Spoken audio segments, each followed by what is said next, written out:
welcome to Podcasting Curious with your host, me, Galina Rivina, and my dog Mila, who I have brought up with me because she would not stop barking, so I'm just gonna have her sit next to me during the recording because that's really the only way I can supervise her and make sure that she's not barking. Normally I feel like I would have wanted to do this in some sort of studio setting or have some sort of room that maybe was soundproofed, that was a little more efficient for recording a podcast and having the quality of it be perfect. And this is really challenging to my sense of perfectionism, where I just have to work with what I have, and what I have is my living room and my dog who barks at squirrels and neighbors and leaves that blow. So I'm making the best with what I got here. And those of you who are watching this on video get to enjoy her cute little self hanging out in my lap for what will most likely be the entire recording session. And those of you who are joining me on audio, I just want to say thank you. I appreciate you being here, whatever episode you find this show on. I'm trying to make them evergreen topics, so I don't want to be too current in case you're finding this 6 months later or a year later and you're like, what? Why are you talking about Thanksgiving of 2020? But that's the week that I'm recording this episode. Anyways, I wanted to do a solo pod. I don't have a guest for today. It's just going to be me. I just want to talk about something that I'm a little curious about, and that has been just, dealing with the day-to-day. I don't really have a particular subject that I wanted to go over today. I just wanted to recap what's going on and talk about how I've been feeling about having to do solo pods. This is all really new to me. I used to have a podcast for about a year and a half that I had a co-host on, and we also used to have guests on top of that, and basically every podcast that I've done historically has been with guests. So this is really new to me, and this was like a big fear that I had to get over, was trying to do these recordings by myself, because it feels so weird to like speak into the ether with nobody listening. Although some of my personal favorite podcasts, they're set up like this, like the host will either have a guest or won't have a guest, but they definitely have moments where it's just them speaking. And I can't help but wonder if they went through what I'm going through now, with just feeling insecure and feeling like I'm rambling and just saying one long sentence and just going from thought to thought and from tangent to tangent and not knowing if this is what I'm supposed to be doing or not, but here we are. And the only way I'm going to learn and grow is if I just like try to get over my fear of doing these solo episodes. That's really the only way that I'm going to get past the insecurity that I have about how weird it feels to do it alone, even though it probably doesn't sound as weird to anybody who's tuning in. Or maybe it does, and that's fine too. And I'm not here to force anything on anybody. If you like the podcast, great. I really appreciate it. If it's not for you, that's okay too. I mean, there's literally about 1 million podcasts out there, so we can't expect to like and listen to all of them. But if for some reason you are finding yourself enjoying this, it would be a huge help to me, and I would really appreciate it if you would just go over to the ratings area and leave it a quick 5 stars, maybe a comment, maybe not, and you don't have to do any of that if you don't want to. I'm not here to force things on anybody. I'm just here to do my thing, and if you enjoy it, then that's great. So this actually was the week of Thanksgiving, very unusual for, I think, all of us. I don't know anyone alive that has done holidays mid-pandemic yet. This is new for everybody. And for me, it was bizarre because I'm so used to going home and seeing my family for Thanksgiving. They're in Ohio, and it's about a 5-hour plane ride from Los Angeles, and I usually go and I take my dog and I see everybody, but this year it just wasn't a risk that I was willing to take. I did think about it a lot, and I know a lot of people made the choice to travel and go and see their families, and I'm not here to make an indictment out of your choices. That's up to you to assess the risk. If some of you did that, then I just hope it was safe. I hope everything was okay, and I hope everything went over smoothly. I hope nobody caught sick while they were traveling. I imagine that anxiety was pretty severe with most of the people that were traveling. And that's kind of why I made the decision not to go, because I know that my anxiety would have been too bad. I know that I wouldn't have been relaxed the entire time I was home. I just would have been thinking, like, what if I got sick after I got tested? What if I, caught it in the airport? What if I caught it on the way to the airport? What if I caught it the day after I got tested? I don't know. And with that many questions, I just feel like if I would have gone home, I would have been completely anxious the entire time. I wouldn't have enjoyed it at all, and I didn't want to bring that on myself. I decided to instead have two of my close friends who both work at home, who are both, sharing a level of anxiety, very similar level of anxiety about COVID. So I thought it was fine that the three of us were doing it together. We all understood the risk, and we all did it anyway. So I had two of my friends over here, and I cooked for us, and that was fun. I really love cooking, and I love hosting people, and I've always pictured myself as this person who would host big meals if I had, a nice big house that I lived in and I had space for a lot of people. I would love to just have 10, 20 people over for something that's really a big thing for me. I enjoy hosting and I enjoy making food for people. So it was nice that I at least got to do that. And then I got to provide a space for two of my friends who also decided not to go home because of COVID. And it would have just been us three at home by ourselves if we hadn't gotten together. And there's some people that did that too, and I really appreciate that. A lot of people just decided to do nothing so that they could feel safe, and that's more important now than ever. So I really appreciate everyone that took any kind of measures to do the holidays safely and to continue to try to be mindful about what's safest for themselves and for everybody around them. I think that the reason we're in this mess is because a lot of people don't put that much consideration in. They're like, oh no, it's just me out for myself. I'm not gonna get sick. I'm not gonna get anyone else sick. And it's this weird mentality of, oh, it'll never happen to me. It's happening to everybody else. And that's just a crazy mentality to, put all your eggs into that mentality basket of, well, it happens to other people. It's not gonna happen to me. Because here's the thing, there's millions of people getting sick, so statistically it very much could be you. And it's not really reasonable to be like, oh, it's happening to people that I've never even met somewhere else, and it's not happening to anyone around me. Personally, I know a lot of people that have already gotten sick, and I think that that's pretty commonplace, is that with how long this has been going on and how many people have been affected, there's almost no way to not know anyone who's not been affected. We've been in this mess for 8 going on 9 months. It's been the entire year, really. Anywho, I don't want to stick on that for too long. We all know what's going on right now, and we're all just hopefully doing our best, like I feel like I am. I did have something really silly happen as far as my preparation for Thanksgiving dinner. I knew it was only going to be the three of us, so I wanted to get a really small turkey. Everywhere where I was reading recipes about how to make turkeys, it would list the size of the turkey and the cooking time for that approximate size.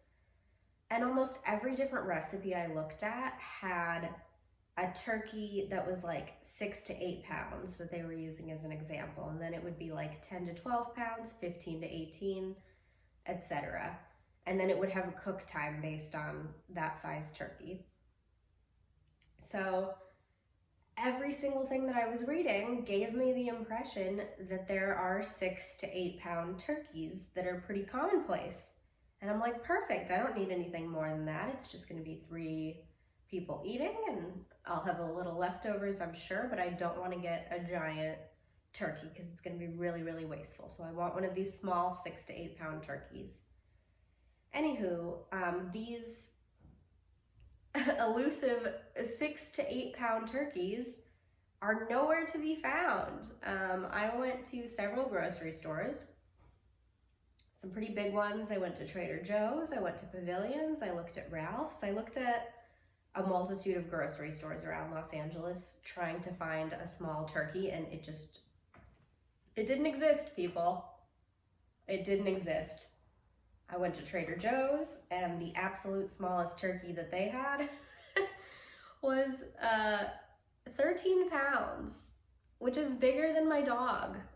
That's a big turkey, 13 pounds. I don't think, if you conceptualize a 13-pound animal, I mean, that's pretty substantial. It's a lot of meat, that's a lot of food, and that was the smallest one they had. So I was like, look, this isn't gonna work. I'm gonna go to a second grocery store and hope for the best. Hope I can find something smaller. So I leave Trader Joe's, and I got about 2 grocery bags full of stuff. I got just about everything else I would have needed to cook. And then I go to a different grocery store. I go to Pavilions. And Pavilions has a turkey that's 9.85 pounds. That was the absolute smallest turkey that they had. So I was like, all right, fine. I'm going for it. I'm going for this basically 10-pound turkey. This is the smallest one I can find. I really don't have time to drive to more grocery stores. I just have to take this and accept it and deal with the leftovers. So no 6-pound turkey, no 8-pound turkey. I end up buying a 10-pound turkey. And I bought a little cake from the bakery. And I had to carry this cake with both hands because, you know, it had to be upright because it was decorated. And I get back to my home and I'm carrying the 2 grocery bags from Trader Joe's. I'm carrying the cake, and I've got the turkey, and the turkey actually had its own separate handle on it, which was pretty nice. But it was heavy. Like I said, it's 10 pounds. It's pretty substantial. My arms were hurting walking from my car back up to the home. And I end up putting down just the turkey. I'm holding onto the groceries. I put the bird down at my feet at the top of the stairs. I live on the 2nd floor. And I put it down so I can unlock my door, right? I go to unlock my front door, and all of a sudden, I can kind of feel the turkey, which is pretty ball shaped. It's a spherical bird when you're buying it, you know. It's not as circular as like a basketball, but it's pretty round. Somehow it started rolling away, and in slow motion, it fell all the way down my stairs. Just doot, doot, doot, doot, just a frozen 10-pound body flying down the stairs of my apartment building. It was so loud. My downstairs neighbor came out. He's like, "Are you okay? Did you just fall down the stairs?" Because it truly sounded like a human body was tumbling down the stairs. It was awful. But it was also really funny. It made me laugh, and I'm glad that I can laugh about that. And I'm glad that the bird was okay because it was frozen, so really no damage happened. Anyways, I don't want to talk about food too much. Like, that was pretty funny, but at the same time, like, even if my turkey had fallen and broken, I'm just still grateful that I was even able to buy one, and that I'm thinking about things that I'm grateful for right now. And I try to do that all the time. I try to not just like reserve that for Thanksgiving.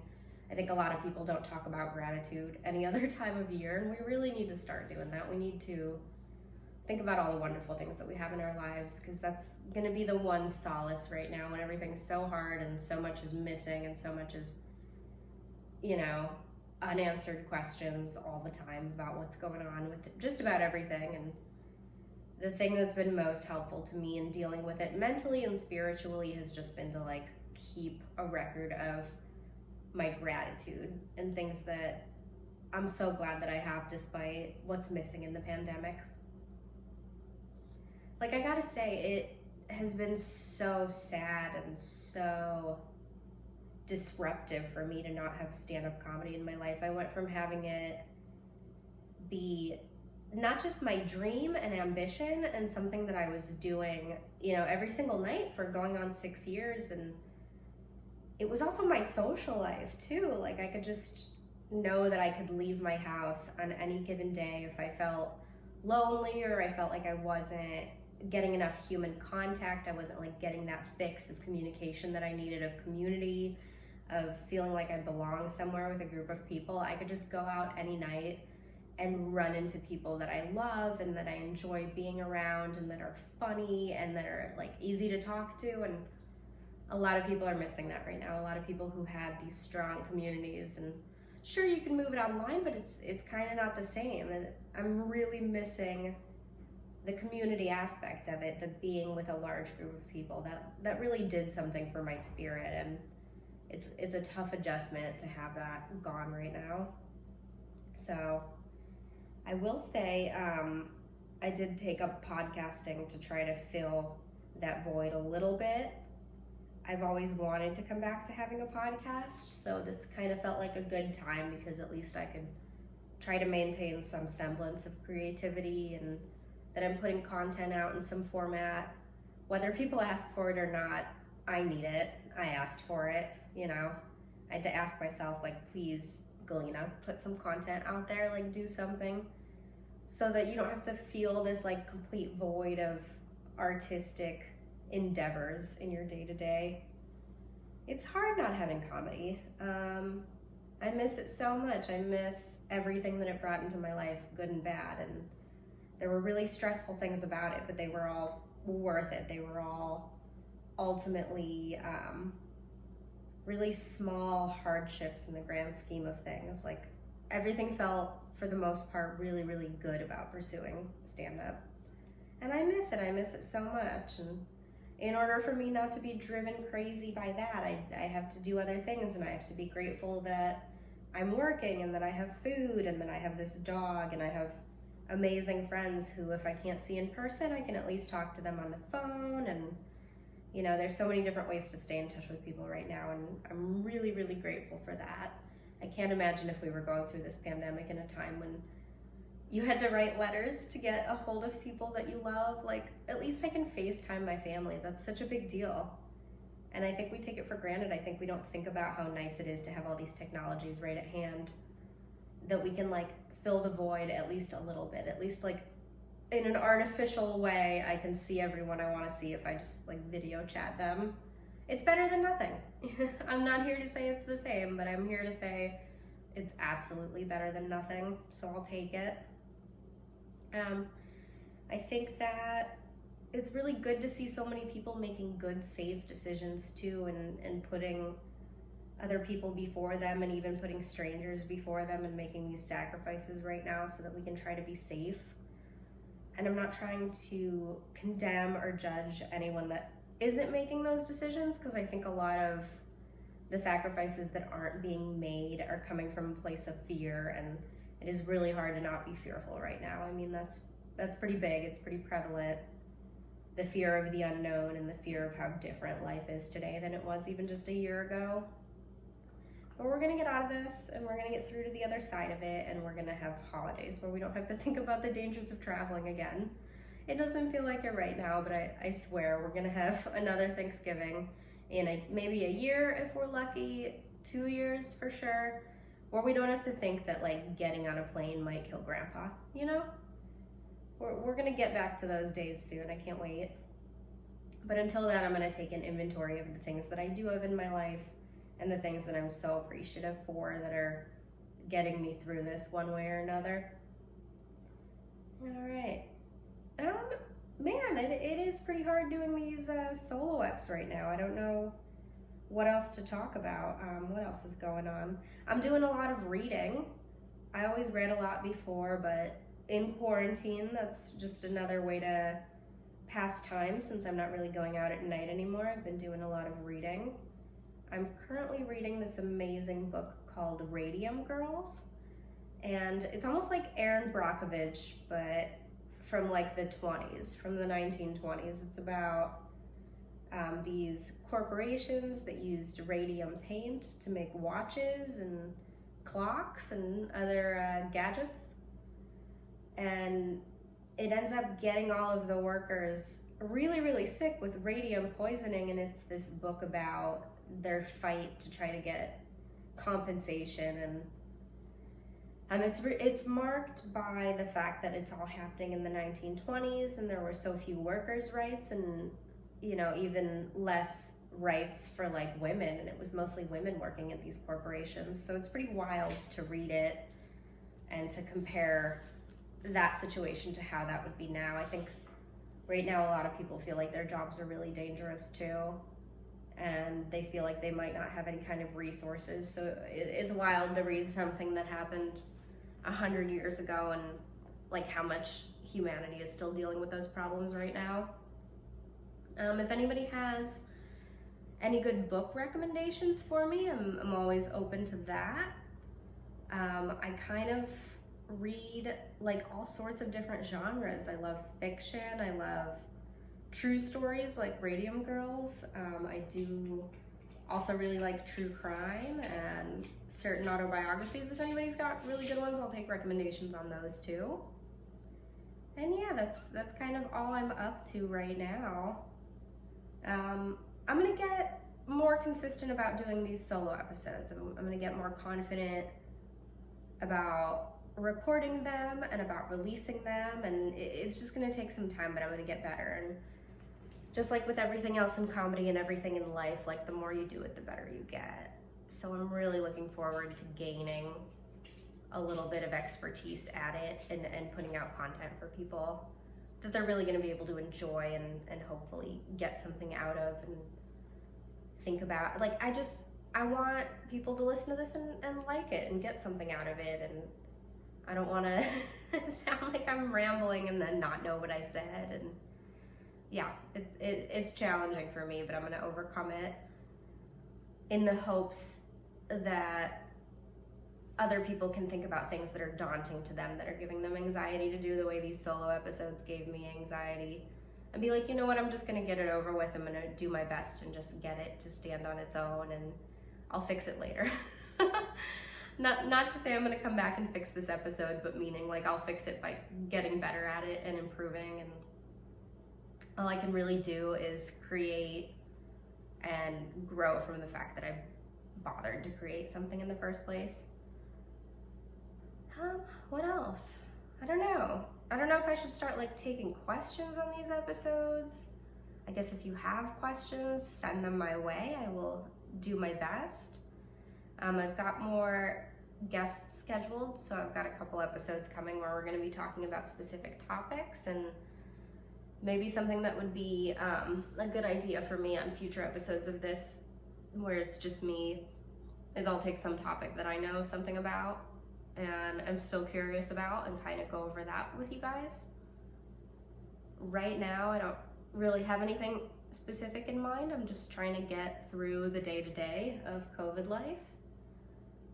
And I'm trying to, you know, keep moving forward and keep making stuff and growing and learning. And yeah, thank you so much for listening. If you want any more information, go ahead and hit that subscribe button.